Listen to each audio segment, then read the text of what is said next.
Hello there.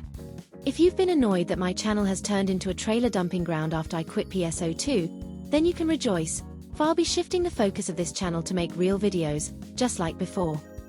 Well, not exactly like before, because it's not going to focus on PSO2, that ship sailed a long time ago.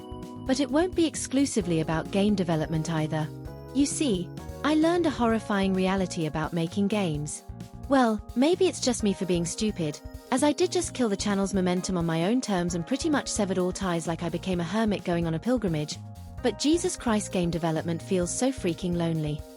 I thought that just focusing on making games would have been some kind of recipe to gain an audience. But turns out that's not the case, at least not nowadays. Although, it did help me concentrate on getting better with the game engine I use. But on top of that, I literally cannot succeed without having an audience prior to the game's release. Believe me, I've tried to get coverage from multiple outlets, niche, large, small, and even targeted. But not a single one even bothered to cover my game. And some bothered covering low-quality games, but not mine. Yes, I am annoyed out of pride for my work and I am a very envious type of person, thanks for the reminder.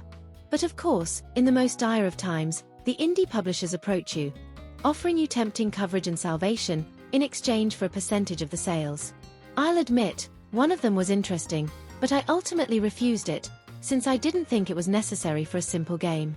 Honestly, it wasn't a matter of trust, but I believe that going through a publisher would have led me to remain an anonymous dev, quietly having to do the same circus dance of obscurity, publisher, paid ads, and mediocre sales with less profit overall. But you see, this silent period has taught me something. I literally need to build myself up as a character online. I know, the irony is not lost on me. A man hiding behind a waifu avatar with a text-to-speech voice, but hear me out. People out there will not give the creations I make any chance whatsoever, especially if it's not playable in a web browser. At best, I get a few quiet downloads, and the game vanishes from the public consciousness, like there was no point to me making that game. Heck, on itch.io, I can't even tell if they've even played the game after they've downloaded it. It could just be bots for all we know. Same deal goes on Twitter. Even with premium, you're getting buried unless someone larger than you tries to engage with you, and being a mostly neutral user gets you nowhere.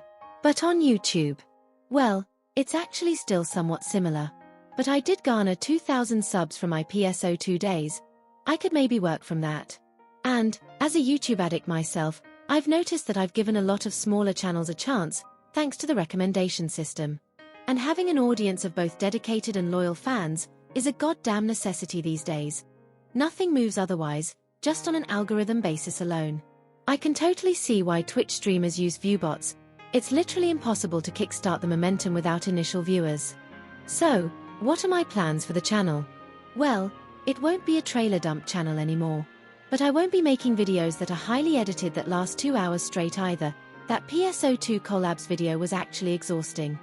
Essentially, I want to make the same presentation style of videos that I did during my PSO2 days, but with some more broader gaming subjects. I want to avoid excessive editing as well, so I won't be changing outfits every other scene, nor would I be trying to shoot some scenes like I'm doing a BBC documentary.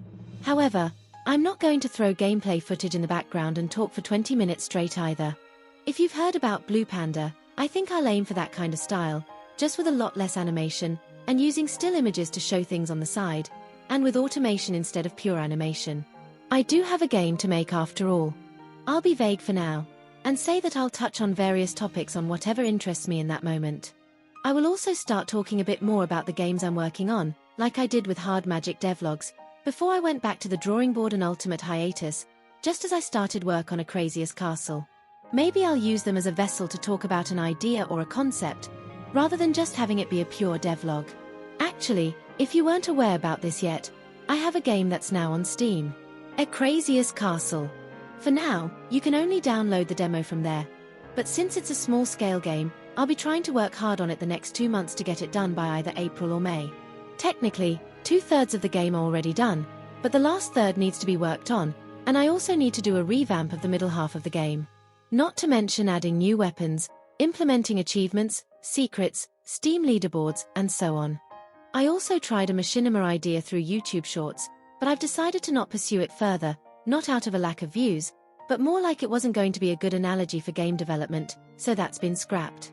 It was fully done through the game engine I use, so there's your cool fact of the day. But anyway, I don't have much else to say. Keep your eyes on this channel, and don't forget to try out my game on Steam. Anyway, bye for now.